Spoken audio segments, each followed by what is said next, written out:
સાબરકાંઠામાં નશાખોર police constable suspend. નશાની હાલતમાં ઈડર પાસે બે વાહનને ટક્કર મારી હતી. પોલીસ કોન્સ્ટેબલ ચેતન અસ્તારીને સસ્પેન્ડ કરવામાં આવ્યો.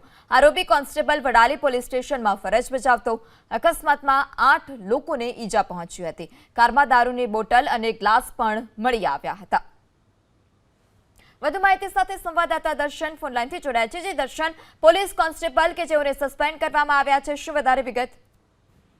ગત 22 તારીખે મોડી સાંજે એક અકસ્માત સર્જાયો હતો. મોહનપુર પાટિયા પાસે અકસ્માત હતો, ટ્રિપલ અકસ્માત સર્જાયો હતો અને અકસ્માતને લઈને સ્થાનિક લોકો એકઠા થઈ ચૂક્યા હતા. 8 વ્યક્તિઓ ઈજાગ્રસ્ત થયા હતા અને ત્યારબાદ જે લોકો ત્યાં એકઠા થયા હતા અને જે કાર ચાલકે જે આ અકસ્માત સર્જ્યો હતો તે કારની તલાશી લીધી હતી. તલાશી લેતા માલુમ પડ્યું હતું કે આ સ્વિફ્ટ કાર જે છે તે સ્વિફ્ટ કારનો જે ચાલક છે તે પોલીસ કોન્સ્ટેબલ છે અને તેની પાસેથી કારની અંદરથી